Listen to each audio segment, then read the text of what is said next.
दोस्तों, मेरी शादी जिस लड़के से हुई थी वह पहले से ही शादीशुदा था। लेकिन उसकी पत्नी बहुत साल पहले मर गई थी।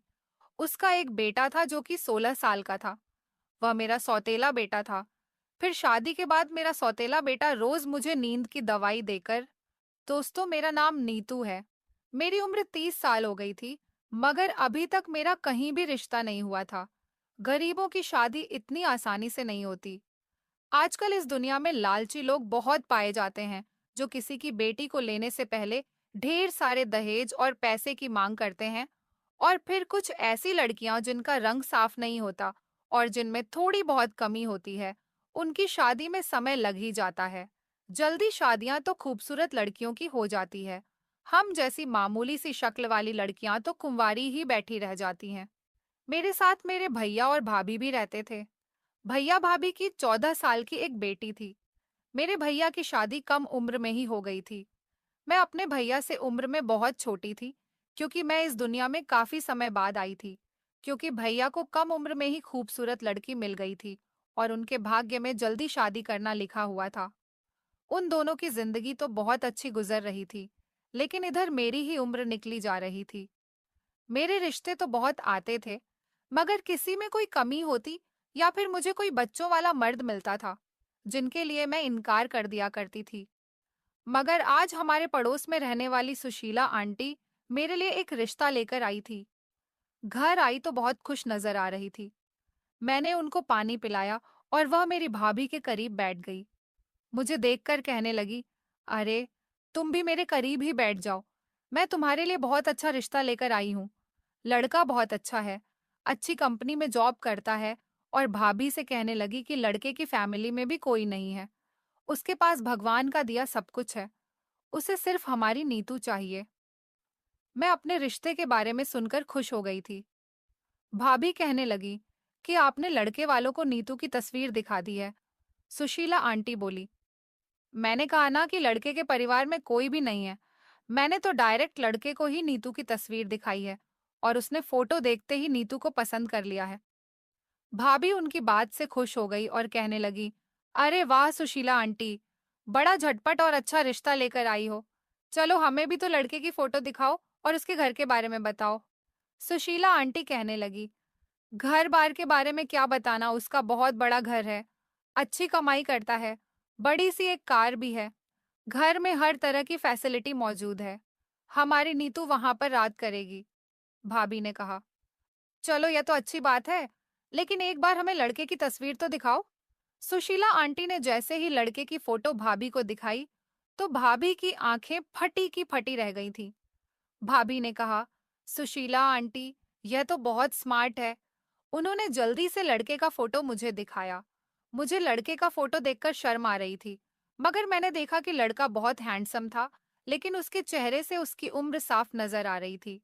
भाभी कहने लगी, सुशीला आंटी, रात को जब नीतू के भैया घर आएंगे, तब मैं उनसे बात करके आपको जवाब दे दूंगी। सुशीला आंटी कहने लगी, मगर एक कमी है जो मैं तुम्हें बताना भूल गई। भाभी कहने लगी कि हाँ बताओ। तो वह बोली कि लड़के के घर में सब कुछ ठीक है, मगर मैं तो तुम्हें यह बताना भूल ही गई कि वह शादीशुदा है और उसका 16 साल का एक बेटा भी है। सुशीला आंटी की बात सुनकर मैं तो दंग रह गई थी। मैंने कहा, तो फिर वह लड़का कहाँ से हो गया? वह तो पूरा का पूरा आदमी हो गया। सुशीला आंटी मेरी तरफ देखकर कहने लगी कि तुम्हारी भी कोई कम उम्र नहीं है, पूरी 30 की हो गई हो। तुम्हें कोई कुंवारा लड़का नहीं मिल सकता। अरे ये तो देखो, शक्ल का भी अच्छा है, कारोबार भी बहुत अच्छा है। इसका बेटा 1 साल का था, तब इसकी पत्नी किसी बीमारी के कारण मर गई थी। लेकिन जब इस लड़के की माँ मौजूद थी, उसने अपने पोते की परवरिश की। मगर अभी कुछ दिन पहले लड़के की माँ की भी मौत हो गई और घर में अब उनका ख्याल रखने वाला कोई भी नहीं है। इसलिए वह चाहता है कि अपनी शादी कर ले। उसका बेटा पढ़ रहा है, इसलिए वह अपने बेटे की शादी नहीं कर सकता। वह अपने बेटे को पढ़ा लिखाकर वकील बनाना चाहता है। सुशीला आंटी की बात सुनकर मैं और भाभी कंफ्यूज हो गए थे। भाभी ने कहा, फिर भी मैं नीतू के भैया से रात को बात करके आपको बता दूंगी। सुशीला आंटी हमारे घर से जाने लगी और जाते समय कहने लगी कि देख लो कविता, तुम्हारी ननद की उम्र भी कोई कम नहीं है और फिर यह इतनी भी खूबसूरत नहीं है कि इसका रिश्ता किसी महल के राजा का आ जाए। यह मौका और रिश्ता बहुत अच्छा है। लड़के ने नीतू की फोटो देखते ही रिश्ते के लिए हाँ कर दी है। उसे कुछ नहीं चाहिए। उसे सिर्फ एक ऐसी घरेलू लड़की चाहिए जो उसके घर को और बेटे को अच्छी तरह से संभाल सके। सुशीला आंटी बार बार मुझे मेरी उम्र के बारे में याद दिलाती रहती थी। मैं तो मुंह सिकोड़ती हुई अपने कमरे में आ गई थी। सुशीला आंटी ने भाभी के नंबर पर लड़के का फोटो व्हाट्सएप कर दिया था। जब भैया घर आए तो भाभी ने भैया को सब कुछ बता दिया और फोटो भी दिखा दी। मुझे लगा था कि भैया इस रिश्ते के बारे में सुनकर इनकार कर देंगे, क्योंकि इस इंसान की उम्र लगभग 40 से 45 साल थी और इसका 16 साल का एक बेटा भी था। मगर भैया ने कहा कि मैं भी नीतू के लिए रिश्ते देखकर थक गया हूँ। हम्म, लोग कहते हैं कि तुम अपनी बहन की शादी नहीं करना चाहते, मगर मैं क्या बताऊं कि कुछ तो उसकी शक्ल की वजह से रिश्ते नहीं आते और कुछ रिश्ते इसीलिए नहीं आते क्योंकि हम गरीब हैं और लोग अच्छी तरह से जानते हैं कि हम अपनी बहन को अच्छा दान दहेज नहीं दे सकते। मुझे तो लगता है कि यह रिश्ता हमारी नीतू के लिए बिल्कुल सही है। अगले दिन भैया लड़के से मिलने के लिए उसके घर गए तो भैया को सारी बातें बहुत पसंद आई थीं। भैया ने भी घर आते ही यही कहा था कि तुम वहां पर राज करोगी। लड़का बहुत अच्छा है और क्या हुआ, उसका बेटा है तो उसे भी तो माँ की जरूरत है, और तुम घरेलू भी हो। तुम्हारा गुजारा उस घर में बहुत अच्छा होगा। सब लोगों को यह रिश्ता बहुत पसंद आया था, इसलिए मैं कुछ नहीं कर सकती थी, क्योंकि अब भैया भी मेरे लिए रिश्ते देख देख कर हार मान चुके थे। इस आदमी ने सच में हमसे कोई डिमांड नहीं की थी और इस तरह मेरी शादी सिंपल तरीके से इस आदमी के साथ हो गई थी। मेरे पति का घर बहुत अच्छा था। मुझे देखते ही पसंद आ गया था। मेरे पति की उम्र भले ही 40 साल थी, मगर देखने में वह बिल्कुल यंग लगता था। वह जिम करता था। उसने आपको बहुत फिट बनाया हुआ था। उसका बेटा, जिसका नाम रोहन था। रोहन और मेरा पति आपस में छोटे बड़े भाई लगते थे। मुझे लगा था कि रोहन का व्यवहार अपनी सौतेली माँ के साथ शायद अच्छा नहीं होगा, मगर वह तो बिहेवियर का बहुत अच्छा लड़का था। उसने मुझे दिल से एक्सेप्ट किया था। मैं जब इस घर में आई तो उसने पैर छूकर मेरा आशीर्वाद लिया और कहने लगा कि अब आप ही मेरी माँ हो, आपको ही मेरा और मेरे पापा का ख्याल रखना है। वह सच में बहुत अच्छा था और मुझे बहुत पसंद आया था। मेरे पति ने भी शादी की पहली रात मुझसे वादा लिया था कि मैं उनके बेटे का बहुत ख्याल रखूंगी और उसे कभी भी सौतेली माँ बनकर नहीं दिखाऊंगी। उनके कहने के मुताबिक मैंने उनसे वादा कर लिया था कि जैसा आप चाहते हो मैं वैसा ही करूंगी। मेरा पति मुझसे बहुत प्यार करता था। मेरे पति ने मुझे बताया कि वह अपनी पहली पत्नी के साथ सिर्फ 2 साल ही रहा था और बाकी की सारी जिंदगी उसने अकेले ही गुजारी है। सारा दिन मैं इस घर में कामकाज करने के बाद अकेली रहती थी। मेरी जिंदगी इस घर में बहुत अच्छी गुजर रही थी। शादी से पहले जो जिंदगी मैंने गरीबी में गुजारी थी, इस घर में आने के बाद मेरी जिंदगी पूरी तरह से बदल कर रह गई थी। इसी तरह मेरी शादी को 1 साल हो गया था। रोहन मुझे ही अपनी माँ मानता था और उसने मुझे पहले ही दिन से मम्मी कहकर बुलाया था। मैं उसका बहुत ख्याल रखती थी। मैंने उसका दिल जीत लिया था और उसको कोई कमी नहीं होने दी थी कि उसकी इस दुनिया में माँ नहीं है। मुझसे पहले उसने अपनी सारी जिंदगी बिन माँ के ही गुजार दी थी, मगर मैंने उसका इतना ख्याल रखा कि उसे मुझ में ही अपनी माँ नजर आने लगी थी।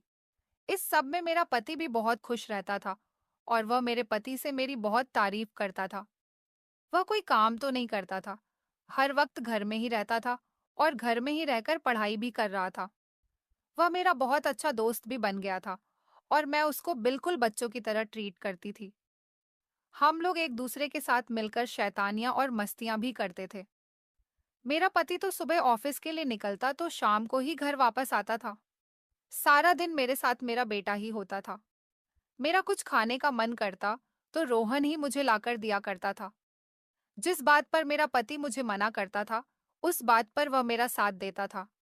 हम दोनों एक साथ बाजार भी चले जाते थे। मेरा पति था तो बहुत अच्छा, मगर उन्हें पाबंदियां लगाने का शौक था और मुझे पता था कि इसमें उनकी गलती नहीं थी। वह ये सब कुछ हमारी हिफाजत के लिए करते थे। मेरी भतीजी भी शादी से पहले मुझसे कुछ इस तरह का ही प्यार करती थी जैसे रोहन करता था। इसलिए शादी के बाद नेहा हमारे घर पर आती जाती रहती थी। वह मेरे बेटे से 2 साल छोटी थी। कभी कभी वह घर आती तो हम तीनों मिलकर ऐसी मस्तियां करते थे कि सब हैरान रह जाते। जिंदगी इसी तरह से बहुत अच्छी और मौज मस्ती में गुजर रही थी। मेरी शादी को धीरे धीरे अब 4 साल हो गए थे और हंसते मुस्कुराते यह 4 साल कैसे गुजर गए कुछ पता ही नहीं चला। एक दिन रात को जब मैं अपने कमरे में आई तो मेरे पति ने मुझे बहुत अजीब सी बात कह दी। उन्होंने कहा कि आज फिर सारे घर में रोहन और नेहा के साथ मिलकर ऊधम मचाती रही हो। मैंने कहा हाँ, बहुत मजा आया। बच्चों के साथ मिलकर मैं भी बच्ची हो जाती हूँ। आज तो इतना मजा आया कि मैं खुशी से पागल ही हो गई। हंस हंस के मेरे पेट में दर्द हो गया। रोहन बहुत ही ज्यादा हंसाता है। मेरे पति ने कहा कि हाँ, वही तो इस घर की रौनक है। लेकिन तुमने कभी सोचा है कि अब हमें इस घर में एक और रोहन लाने की जरूरत है, जो रोहन का भाई कहलाए या फिर बहन? मेरा पति कहने लगा, हमारी शादी को 4 साल हो गए, मगर अभी तक हम दोनों का कोई बच्चा नहीं है। रोहन जवान हो रहा है। मैं चाहता हूँ कि उसकी शादी से पहले पहले हमारे पास कोई औलाद आ जाए।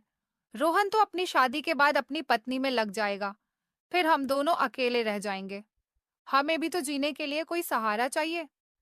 मेरे पति ने बात तो बड़े आराम से कही थी, मगर बात बहुत बड़ी थी। मेरे चेहरे से मुस्कुराहट उड़ गई।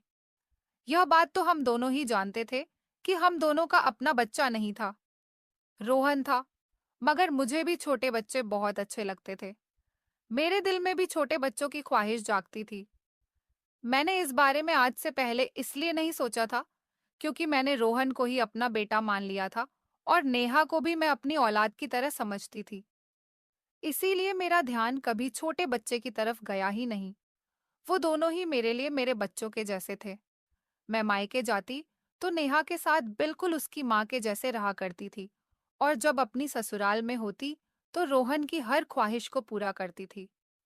भाभी भी कहती थी कि ससुराल जाने के बाद तो सच में तुम्हारे भाग्य जाग गए हैं। तुम बहुत खुशकिस्मत हो जिसे ऐसा पति मिला है और ऐसी ससुराल मिली है जहां पर तुम्हारे लिए सिर्फ खुशियां ही खुशियां हैं। भाभी की बात सुनकर मुझे अच्छा लगता था, क्योंकि वो सच कहती थी। शायद भगवान मेरी शादी में इसीलिए देर कर रहे थे, क्योंकि मेरा भाग्य तो इन लोगों के साथ जुड़े हुए थे। मेरे पति ने कहा कि कल मैं तुम्हें डॉक्टर के पास लेकर चलूंगा। मैं अपने पति के साथ अगले दिन डॉक्टर के पास गई तो डॉक्टर ने हमें इलाज के लिए नहीं कहा था, बल्कि हमारी रिपोर्ट्स करवाने के बाद उन्होंने कहा कि आप दोनों बिल्कुल ठीक हैं, आपको इलाज की जरूरत नहीं है। नॉर्मल। रिपोर्ट देखने के बाद मेरे पति का मुंह तो रोने वाला निकल आया था, मगर उन्हें तो शौक था डॉक्टर के पास आने का, क्योंकि जब हम दोनों की रिपोर्ट नॉर्मल थी तो फिर हम दोनों के यहाँ अभी तक बच्चा पैदा क्यों नहीं हुआ था। अपनी तसल्ली के लिए मेरे पति ने दूसरे डॉक्टर को दिखाया, तो दूसरे डॉक्टर ने भी अपने अलग टेस्ट करवाए थे। जब यहाँ भी रिपोर्ट सामने आई तो डॉक्टर हैरान रह गई थी। उन्होंने कहा कि आपको तो कोई भी प्रॉब्लम नहीं है, तो फिर 4 साल से आपके यहाँ औलाद क्यों नहीं हुई? भले ही आप दोनों की उम्र ज्यादा हो गई है, मगर आप दोनों अंदर से बिल्कुल फिट है और अभी भी बच्चा पैदा करने काबिल है। इस वाली डॉक्टर ने मेरे पति का भी टेस्ट करवाया, जबकि पहले वाली डॉक्टर ने मेरे पति का टेस्ट नहीं करवाया था। अब वह परेशान हो गई और उन्होंने भी टेस्ट करवा लिया और उनके साथ भी कोई परेशानी नहीं थी। डॉक्टर ने कहा कि ऐसा तो पहली बार देखा है। भगवान की तरफ से तो देर होती है, मगर आपका मामला कुछ समझ नहीं आ रहा। शायद आप दोनों कमजोर हैं, मगर मुझे तो कमजोर नहीं लग रहे। आपकी रिपोर्ट्स भी ये बात क्लियर नहीं कर रही कि आप कमजोर हैं। फिलहाल डॉक्टर को कुछ ना कुछ तो लिखकर देना ही था, इसलिए उन्होंने हमें ताकत की दवाई लिखकर दे दी। घर आई तो मेरे पति का बिहेवियर बहुत अच्छा था, क्योंकि शायद उनका शक दूर हो गया था। जब हम लोग घर आए तो रोहन ने मुझसे पूछा कि क्या हुआ माँ, कहाँ गए थे आप दोनों?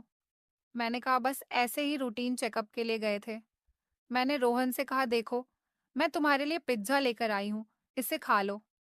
वह बहुत खुश हो गया। उसने कहा, जितना आप मेरा ख्याल रखती हो ना, शायद इतना ख्याल तो मेरी सगी माँ भी नहीं रखती।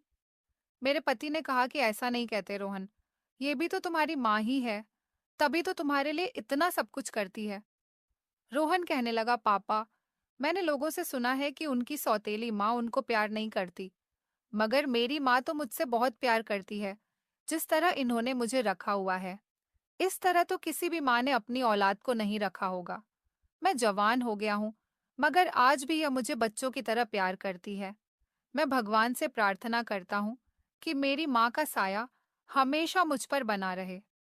रात हुई तो मेरे पति ने कहा कि हमारा बेटा जवान हो गया है और बहुत बड़ी-बड़ी बातें करता है, जबकि मुझे तो रोहन की बातें बहुत अच्छी लगती थीं। वह मेरा बहुत ख्याल करता था, बहुत साथ देता था। मैं अपने पति से छुप-छुप कर उसे पैसे भी दे दिया करती थी। मैंने अपने पति से कहा कि रोहन 20 साल का हो गया है, क्यों ना हम उसका कहीं रिश्ता फिक्स कर देते हैं। मेरे पति ने कहा तुम्हारा दिमाग तो ठीक है, अभी वह पढ़ाई कर रहा है, मैं उसका ध्यान पढ़ाई से नहीं हटाना चाहता। मैंने कहा आपने ही तो बताया था कि आपके खानदान में कम उम्र में ही शादी हो जाती है। तो मेरा पति कहने लगा वह दौर और था, अब जमाना बदल गया है। मैंने कहा मैं भी तो वही कह रही हूँ, अब जमाना बदल गया है। आजकल जवान लड़के लड़कियां कितने बिगड़ रहे हैं। अगर हम रोहन का रिश्ता तय कर देंगे तो फिर उसका दिमाग भी एक तरफ को हो जाएगा, वह दूसरी लड़कियों के बारे में सोचेगा ही नहीं। मेरे पति कहने लगे हाँ, तुम ठीक कह रही हो, मगर उसके लिए कोई लड़की भी तो होनी चाहिए। मैंने कहा लड़की तो है मेरी नजर में, अगर आप मान जाओ तो मैं बात करूंगी। वह लोग आंखें बंद करके अपनी बेटी दे देंगे। मैंने कहा इसमें कौन सी इतनी बड़ी बात है, हमारा रोहन तो पढ़ा लिखा है और कुछ समय बाद तो वह वकील भी बन जाएगा और शक्ल सूरत का भी अच्छा है। मेरे पति ने कहा कौन सी लड़की? तो मैंने अपनी भतीजी नेहा का नाम ले दिया। मगर मेरे पति को यह मामला कुछ ज्यादा अच्छा नहीं लगा। उन्होंने कहा कि रिश्तों को आजमाते नहीं हैं, वरना रिश्ते टूट जाते हैं। अभी वह तुम्हारी भतीजी है, कल को तुम्हारी बहू बन जाएगी और कोई ऊंच नीच हो गई या फिर कोई बात हो गई तो तुम दोनों का रिश्ता भी खराब होगा। मैंने कहा इस तरह रिश्ता खराब नहीं बल्कि मजबूत हो जाएगा। मेरे पति ने कहा फिर कर लो, तुम अपने भैया भाभी से बात, देखते हैं कि क्या होता है। मैं तो खुशी खुशी नेहा को अपनी बहू बनाकर लाना चाहती थी और मुझे पता था कि मेरा कहना रोहन कभी भी नहीं टालेगा और ना ही नेहा डालेगी। अपने भैया भाभी को तो मैं मना ही लूंगी। अभी नेहा भी पढ़ाई कर रही है। अभी इन दोनों की शादी में लगभग 6-7 साल लग जाएंगे, मगर रिश्ता लग जाने से दोनों लड़का लड़की का ध्यान दूसरी तरफ से भटकेगा नहीं। मामला बिल्कुल सीधा था, मगर जब मैंने अपनी भाभी से इस बारे में बात की, तो उन्होंने कहा कि इसकी तो किस्मत ही खराब है। मैंने कहा क्यों भाभी ऐसा क्यों कह रही हो? तो वह कहने लगी कि कल ही मैंने इसको किसी लड़के से फोन पर बातें करते हुए सुना है। कह रही है कि शादी उसके साथ ही करेगी और लड़के वाले भी चाहते हैं कि इन दोनों का रिश्ता लग जाए। जब पढ़ाई पूरी हो जाए, तो इन दोनों की शादी कर दी जाएगी। मैंने कहा कि इतनी बड़ी बात हो गई और आप लोगों ने मुझे बताया भी नहीं। वह कहने लगी कि रात को ही तो मैंने इसको उस लड़के के साथ बात करते हुए देखा था। मैं तुम्हें सुबह कॉल करके बताती और तुम तो खुद ही यहाँ पर आ गई। अब तुमसे बात हो रही है तो तुम खुद ही देखो कि इसमें तो इसकी ही खुशी है। और वैसे भी रिश्ता घर आने का मतलब तो यही है कि लोगों का थोड़ी ना पता चल रहा है कि उनकी मोहब्बत की शादी होगी। और वैसे भी मैं अपनी बेटी की शादी नहीं करूंगी। अभी इसकी पढ़ाई पूरी हो जाए तभी शादी के बारे में सोचूंगी। अभी तो सिर्फ रिश्ता ही लगा रही हूँ ताकि कुछ गलत ना कर बैठे। मुझे भाभी ने रोक लिया था और कहने लगी कि आज अपने पति और बेटे को भी घर ही बुला लेना। रात का खाना खाकर ही यहाँ से जाना। लड़के वालों के घर से जवाब आ गया था कि उनको नेहा पसंद आ गई है। इस तरह नेहा का रिश्ता उसकी पसंद के लड़के के साथ फिक्स हो गया था। रोहन भी रात को मेरे पति के साथ घर आ गया, मगर उसे इस बात से कोई फर्क नहीं पड़ रहा था। वह तो अपनी दुनिया में मग्न था। उसे क्या पता था कि उसके हाथ से इतनी अच्छी लड़की निकल गई थी। मैं इस रिश्ते से बड़ी परेशान हो गई थी। मैंने तो टेंशन की वजह से ठीक से खाना भी नहीं खाया था। घर वापस आते समय रोहन जिद करने लगा कि चलो माँ आइसक्रीम खाते हैं। मेरे पति ने कहा कि मेरा तो पेट फूल है, अगर तुम दोनों खाना चाहते हो तो खा लो। जिस पर रोहन ने कहा कि मैं और माँ खा लेंगे, आप गाड़ी में बैठे रहना। वह मुझे लेकर आइसक्रीम पार्लर में आ गया, मगर मेरा वहां पर भी दिल नहीं लग रहा था। उसने कहा कि क्या बात है माँ, आप कुछ परेशान नजर आ रही हो। मैं भी आपको देख देख कर परेशान हो रहा हूँ और आप हो कि मुझे कुछ बता ही नहीं रही हो। मैंने कहा रोहन मैं तुम्हें घर जाकर बताऊंगी। वैसे मुझे उसे यह बात बतानी तो नहीं चाहिए थी, मगर सुबह हुई तो मैंने उसे बता ही दिया क्योंकि मैं उससे हर बात करती थी। इस घर में वही मेरे लिए मेरा सब कुछ था, मेरा बेटा, मेरा दोस्त और मेरा सब कुछ। मैंने उससे कहा, देखो मैंने नेहा को तुम्हारे लिए पसंद कर लिया था, लेकिन उसने तो इससे पहले ही किसी दूसरे लड़के को पसंद कर लिया। मेरा तो दिल ही टूट गया। रोहन ने इस बारे में कोई खास रिएक्शन नहीं दिया। उसने यह भी नहीं कहा कि माँ छोड़ दो इस बात को। बस उसका सारा ध्यान इस बात पर था कि मैं अपना मूड अच्छा कर लूं और आज उसके लिए उसकी पसंद का खाना बना दूं। शाम तक मेरा मूड अच्छा भी हो गया था। अचानक से हमारे घर में कुछ मेहमान आ गए। उन्होंने मुझे पहली बार देखा था। वह मेरे पति के रिश्तेदारों में लगते थे। उन्होंने कहा कि तुम रोहन के साथ अच्छी तरह से तो रहती हो ना? उसके साथ सौतेली माँ जैसा व्यवहार तो नहीं करती। और हाँ, तुम्हें ज्यादा चालाक बनने की जरूरत नहीं है। कभी भी उसकी सौतेली माँ बनकर मत दिखाना। वह दोनों पति पत्नी मुझे यह बात कह रहे थे और मैं खामोशी से उनकी बातों को सुन रही थी। जब रोहन ने 2-4 बार यह बात सुनी, तो उसे गुस्सा आ गया और उसने कहा कि जब किसी के घर जाते हैं तो इस तरह की बातें नहीं करते। मेरी माँ मुझसे बहुत प्यार करती है, बल्कि मेरी सगी माँ भी जिंदा होती तो इतना प्यार नहीं करती। आप लोगों को हमारे घरेलू मामलात में बोलने की जरूरत नहीं है। रोहन ने अपने मेहमानों के साथ बहुत बदतमीजी की थी। इस बात का तो बहुत बड़ा इशू बन गया था। वो लोग पागलों की तरह गुस्सा करने लगे। उन्होंने रोहन से कहा, हम तो तुम्हारी ही साइड से इस औरत से बात कर रहे थे। कहीं यह तुम्हारे साथ सौतेलापन ना दिखाए तो उल्टा हमारे साथ ही बदतमीजी कर रहे हो। तो रोहन कहने लगा कि आपको मुझ पर इतना एहसान करने की कोई जरूरत नहीं है। मौजूद नहीं था। अगर घर पर होता तो रोहन को सबके सामने थप्पड़ ही पड़ जाता, क्योंकि मेरे पति ने अपने बेटे को बड़ों से बात करने की आदत सिखाए हुए थे। मगर वह अपने सारे आदत भूल चुका था। लेकिन मेरे पति के पास फोन पर शिकायत पहुंच चुकी थी। घर आते ही उन्होंने रोहन को ढेर सारी बातें सुनाई और डांट भी दिया। मैंने रोहन को बचा लिया था। मैंने अपने पति से कहा कि बस जाने भी दो। गलती तो उन लोगों की भी थी। वह मुझसे किस तरह से बात कर रहे थे। मैं खामोशी से सुनती रही। तो मेरे बदले का जवाब रोहन ने उनको दे दिया था। वह जवान है, इसलिए उसने बात को किसी तरह संभाल लिया। बस इसी तरह रोहन मुझे बचा लिया करता था और मैं उसको बचा लेती थी। अगले दिन मैं डॉक्टर के पास गई तो उन्होंने कहा कि मुझे आपके खून के साथ कोई प्रॉब्लम लग रही है। आपका एक बहुत बड़ा टेस्ट करवाना पड़ेगा, जिससे ये पता चलेगा कि आपके खून के लेवल में कुछ फर्क आया है या नहीं। क्योंकि कभी-कभी मेरे शरीर पर अजीब सी एलर्जी हो जाती थी, जबकि मैंने कुछ भी ऐसा वैसा नहीं खाया होता था। अभी मुझे कहीं दर्द होता था तो मैं अपने पति को बताती थी और वह कहते थे कि अब तुम बूढ़ी हो रही हो। लेकिन फिर भी मेरी उम्र मेरे पति से तो कम ही थी। मेरी उम्र लगभग 35 साल की थी। डॉक्टर ने कहा कि आपकी यह रिपोर्ट तो हमें लखनऊ भेजनी पड़ेगी और इसको आने में अभी 1 हफ्ता लग जाएगा। तो मैंने टेस्ट करवा लिया। नेहा हमारे घर फिर से आने जाने लगी थी। वह मेरी भतीजी थी। अगर मेरे दिल में उसके लिए कोई बात थी तो इसमें मेरा कसूर था, उसका नहीं। वैसे भी मैं तो यही चाहती थी कि वह खुश रहे, इसलिए मैंने भी उसके सामने कोई बात नहीं की। वह कुछ दिनों के लिए हमारे घर रुकने के लिए आई हुई थी, क्योंकि उसके माता पिता गांव गए थे। मेरी भाभी के किसी दूर के रिश्तेदार के यहाँ गए हुए थे। गांव में नेहा की नानी का घर था। उसे गांव और अपनी नानी का घर बिल्कुल भी पसंद नहीं था। इसलिए उसने शादी में अपने माता पिता को ही भेज दिया और खुद कहने लगी कि मैं तो बुआ के घर पर जाकर रुक जाऊंगी, शादी में आप लोग चले जाओ। वैसे भी उसके एग्जाम चल रहे थे, इसलिए वो 3-4 दिन के लिए कहीं जा भी नहीं सकती थी। इसलिए वह मेरे घर पर आ गई। मेरे घर से उसका कॉलेज करीब पड़ता था। कई दिनों से इसी तरह से हमारे घर में रहते हुए गुजर गए थे। जब उसके माता पिता अपने घर आ गए तो उन्होंने फोन पर बता दिया था। नेहा उस दिन अपने घर जाने वाली थी, तो रोहन उसे अपनी बाइक पर छोड़ने के लिए चला गया था। नेहा के जाने के बाद घर के सारे काम करके मैं फ्री होकर अपने कमरे में आकर लेटी और मेरा पति, जो कमरे में पहले से ही बैठा हुआ हिसाब किताब कर रहा था, तो अचानक मेरी भाभी का फोन आ गया। मेरा पति कहने लगा, इस टाइम तुम्हारी भाभी क्यों फोन कर रही है? आज तक तो उन्होंने कभी ऐसे टाइम पर कॉल नहीं की।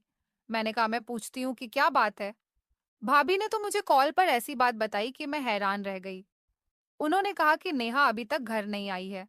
अगर वह आज रात भी तुम्हारे घर रुकना चाहती है तो तुम्हें मुझे बता देना चाहिए था। मैंने कहा, भाभी आपको क्या हो गया? नेहा को तो यहाँ से गए हुए लगभग 3-4 घंटे हो गए। वह तो 8 बजे के टाइम ही चली गई थी, जबकि अब तो रात के 1 बज रहा था। मैंने इतना क्या कहा कि भाभी का तो जैसे दिल ही बैठ गया।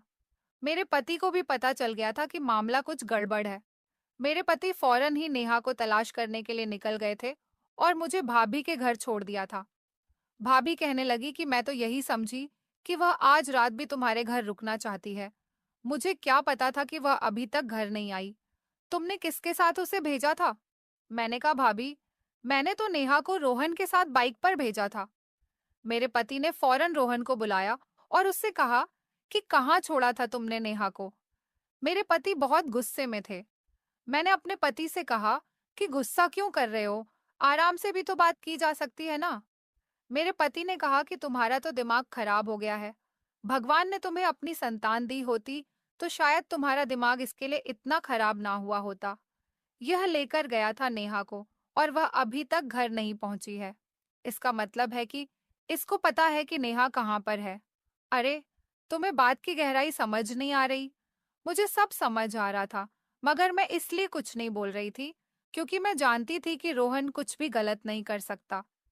रोहन ने कहा कि नेहा रास्ते में ही किसी पार्लर की तरफ उतर गई थी। उसने कहा था कि मुझे पार्लर जाना है, इसलिए मुझे यहीं पर छोड़ दो। पार्लर से मैं खुद ही घर चली जाऊंगी। मैंने उसे वहां पर छोड़ दिया था। सिर्फ मुझे ही रोहन की बातें सही लग रही थीं, मगर नेहा को तो कुछ अता पता ही नहीं था। सुबह होने को थी जब वह ना जाने खुद ही कहां से आ गई और उसने आकर एक ऐसी सच्चाई बताई जिसे सुनकर हम सब हैरान रह गए। रोहन ने तो मुझे सबके सामने बेइज्जत करवा दिया था। मैं सोच भी नहीं सकती थी कि रोहन, जिसे मैंने अपनी औलाद से बढ़कर प्यार किया था, वह मेरे लिए इतनी बड़ी मुसीबत खड़ी कर देगा, क्योंकि रोहन ही नेहा को लेकर गया था और उसको ब्लैकमेल करता रहा। उससे कहता रहा कि तुम्हारी वजह से मेरी माँ परेशान है, इसलिए तुम जिस लड़के को पसंद करती हो उसको छोड़ दो और मुझे पसंद करने लगो। मुझसे शादी करने की बात अपने माता पिता के कानों में डाल दो। तुम मुझे अच्छी नहीं लगती, मगर माँ की खुशी के लिए मैं तुमसे शादी करने के लिए तैयार हूँ। अगर ये बात रोहन अपने मुंह से बताता तो शायद उस पर कोई भी यकीन नहीं करता, मगर नेहा ने खुद बताया था कि उसने उसे ब्लैकमेल किया। जब मेरे पति ने रोहन से पूछा तो रोहन कहने लगा कि माँ परेशान थी और कुछ खा पी भी नहीं रही थी। मैं उनको उदास नहीं देख सकता था, इसलिए मैंने यह सब कुछ किया। हमारे घर में तो बहुत बड़ा फसाद बन गया था। मेरे पति ने भैया भाभी के सामने रोहन को बहुत डांट लगाई थी, मगर फिर बात यहाँ तक पहुंच गई कि यह सब कुछ इसने मेरी अंधी मोहब्बत में किया। हम उसे समझाकर घर वापस ले आए थे। रोहन ने नेहा को अपने दोस्त के घर बंद कर दिया था और उसके दोस्त ने ही उसे वहां से निकाला था। रोहन ने नेहा से कहा था कि तुम यहाँ बंद रहकर सोचो कि तुम्हें क्या फैसला करना है, और मैं तुम्हारा फैसला हाँ में सुनना चाहता हूँ। ये एक बहुत बड़ा जज्बाती कदम था, लेकिन यह रोहन ने किया था, इसलिए तो मुझे यकीन ही नहीं हो रहा था। मेरे पति ने तो उसे बहुत डांटा था और घर ले जाकर कमरे में बंद कर दिया था। और फिर जब हम दोनों कमरे में आए तो मेरे पति ने सारा इल्जाम मुझ पर लगा दिया और कहने लगे कि तुम्हारी बेवजह की मोहब्बत की वजह से यह सब कुछ हुआ है। वह मेरा बेटा है, मगर तुमने उसका कुछ ज्यादा ही बिगाड़ दिया। मैंने उसको अच्छे संस्कार दिए, मगर तुमने लाइफ एंजॉय करने के चक्कर में मेरे सारे संस्कारों को मिट्टी में मिला दिया। आज देखो उसने कितनी बड़ी हरकत कर दी है। इस बात को समझो। मैंने भी अब सोच लिया था कि मैं भी अब अपनी हद में रहूंगी। अगले ही दिन मैंने उसके लिए नाश्ता बना दिया, मगर मैंने उसके साथ बैठकर नाश्ता नहीं किया और ना ही मैंने उससे कोई फालतू की बात की। उसने कहा, आज मेरी पसंद का खाना बना देना। मैंने रोहन से कहा कि ठीक है, मैं तुम्हारी पसंद का खाना बना दूंगी, मगर तुम जाकर अपनी पढ़ाई पर ध्यान दो। उसके पेपर होने वाले थे, मगर कुछ दिन की छुट्टियां चल रही थी, इसलिए वो आजकल खाली था और घर में दिखाई दे रहा था। उसे भी समझ आ गया था कि मैं उसको इग्नोर कर रही हूँ। वह भी चुपचाप वहां से चला गया। मैंने उसके साथ कभी इस तरह से बात नहीं की थी। मुझे बहुत ज्यादा बुरा लग रहा था, मगर मेरा पति ठीक कहता था कि उसे ये समझने की जरूरत थी कि वह अपने जज्बातीपन में आकर इस तरह की हरकत नहीं कर सकता। मैं इस बात को भूल जाना चाहती थी, मगर मेरा पति अपने बेटे को लेकर बहुत ज्यादा सीरियस हो गया था। उन्होंने कहा, इसने बहुत बुरी हरकत की है। उसने उस लड़की को किडनैप किया। इसने कोई छोटी हरकत नहीं की। इसलिए मैं एक बड़ा कदम उठाने जा रहा हूँ। मुझे अपने बेटे से ऐसी उम्मीद नहीं थी, मगर इसके इस गलती ने मुझे इस कदम को उठाने पर मजबूर कर दिया। मैंने कहा कि कैसा बड़ा कदम? तो वह कहने लगे कि मैं इसे पढ़ने के लिए अमेरिका भेज रहा हूँ। ये वहीं से ही हायर स्टडी करके आएगा और जब तक वहीं पर रहेगा। मैंने कहा वो हमसे दूर कैसे रह सकेगा? मेरे पति कहने लगे इस बात की परवाह तुम मत करो। तुम्हारी मोहब्बत ने मेरे बेटे को बिगाड़ दिया। तुम्हें तो नहीं भेज सकता, नहीं तो मैं तुम्हें भी कहीं भेज देता यहाँ से। अब मेरा पति भी मुझ पर गुस्सा करने लगा था। मेरा पति कहने लगा, अगर शादी के 1 साल बाद ही हम दोनों का बच्चा पैदा हो जाता, तो शायद वो अपने छोटे भाई में बिजी हो जाता। मगर अब तक तुमसे एक बच्चा पैदा नहीं हो सका। मेरा पति अब मुझे बच्चा पैदा ना करने के ताने देने लगा था। तुमने मेरे बेटे को इतना ज्यादा बिगाड़ दिया है कि वो तुम्हारी मोहब्बत में दीवाना हो गया, और अगर वो तुम्हारे साथ रहेगा तो और ज्यादा पागल हो जाएगा। मैं नहीं चाहता कि मेरे दिए हुए संस्कारों को वो माँ तोड़ दे, क्योंकि मैंने उसे कुछ और सिखाया था। लेकिन जब से तुम आई हो तुमने उसे कुछ और बना दिया। मैं आज से ही उसे अमेरिका भेजने का इंतजाम करता हूँ। मैंने कहा, मैं पीछे घर में अकेली रहूंगी। तो मेरे पति कहने लगे, हाँ, तुम्हारी भी यही सजा है कि तुम अकेले घर में रहो। अचानक उस डॉक्टर की भी कॉल आ गई। डॉक्टर ने कहा कि आपने जो टेस्ट करवाया था उसकी रिपोर्ट आ गई है।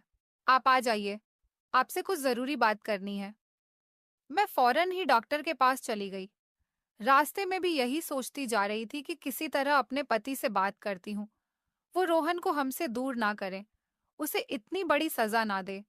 जब मेरे भैया भाभी और नेहा ने उसे माफ कर दिया, तो फिर उनको क्या जरूरत है इतना बड़ा कदम उठाने की? सबको पता था कि उसने यह सब कुछ जानबूझकर नहीं किया, जज्बात में आकर किया। मैं डॉक्टर के पास चली गई तो डॉक्टर मुझसे भी ज्यादा परेशान बैठी थी। उसने मुझे बताया कि आप किसके साथ रहती हो, आपके घर में कौन कौन है, जरा मुझे डिटेल के साथ बताइए। मैंने कहा कि ऐसी कौन सी बात है जो आप मेरे घर की डिटेल जानना चाहती हैं। डॉक्टर ने बताया कि दरअसल बात यह है कि आपके साथ कोई प्रॉब्लम नहीं है। आपकी बॉडी बिल्कुल ठीक है और अभी तक आपके यहाँ बच्चा हो जाना चाहिए था। मगर आप बच्चा ना होने की दवाइयाँ खाती रही है और आपके अंदर उनकी क्वांटिटी बहुत ज्यादा मात्रा में पाई गई है। मैंने कहा, ये कैसे हो सकता है? डॉक्टर, आपको कोई गलतफहमी हुई है। ऐसा हो ही नहीं सकता, क्योंकि मैंने तो आज तक ऐसी कोई एक गोली भी नहीं खाई। तो डॉक्टर ने कहा, फिर आप झूठ बोल रही हो? मैंने कहा, नहीं डॉक्टर, मैं क्यों झूठ बोलूंगी। हम दोनों पति पत्नी को बच्चे बहुत पसंद है। मगर मेरा पति चाहता है हालांकि मेरा एक सौतेला बेटा भी है, मगर मेरा पति चाहता है कि उनके पास उनके बुढ़ापे का साथी एक और बच्चा होना चाहिए। मैंने कहा, डॉक्टर, ना तो मेरे साथ कोई रोक टोक की हुई है, और ना ही मैं कोई मॉडल हूँ, और ना ही मेरा कोई करियर है, और ना ही मैं कोई एक्टर हूँ जो मैं कहूँ कि मैं बच्चा पैदा नहीं करना चाहती।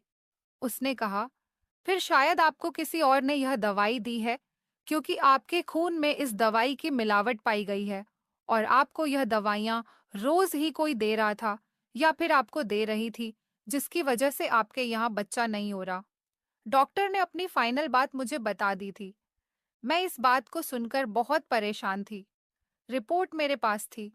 मैं तो सारा दिन घर में रोहन के साथ ही गुजारा करती थी। सुबह नाश्ता हम लोग साथ करते थे। उसके बाद वो अपने कॉलेज के लिए निकलता था, और दोपहर खाने से पहले कॉलेज से वापस ए जाता था। तो फिर दोपहर का खाना भी हम लोग साथ ही खाया करते थे। मेरा पति सुबह का नाश्ता ऑफिस में ही किया करता था, और दोपहर का लंच भी। जबकि शाम के 5 बजे आने के बाद मेरा पति घर में चाय तक नहीं पीता था और फौरन जिम के लिए चला जाता था। सिर्फ रात का खाना ही हम सब एक साथ बैठकर खाते थे। मेरे खाने पीने में चीज कौन मिला रहा था? आखिर यह सब कौन करना चाहेगा? और इस तरह करके किसी को क्या फायदा हो सकता है? मैंने यह बात अपने पति को बता दी और मैं रोने लगी।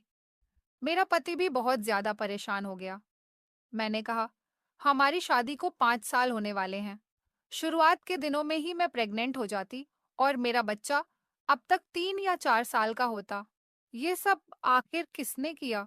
मैं तो अपने घर के अलावा कहीं जाती भी नहीं हूँ।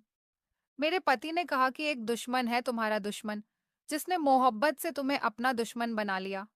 मैंने कहा कि क्या मतलब है आपकी बात का? मैं कुछ समझी नहीं। तब मेरे पति ने मुझे बताया कि मैं समझ गया हूँ कि वह कौन है।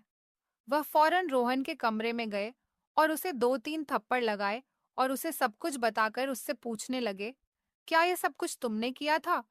वह रोते रोते बता रहा था कि मैं नहीं चाहता था कि आप लोगों की कोई दूसरी औलाद हो।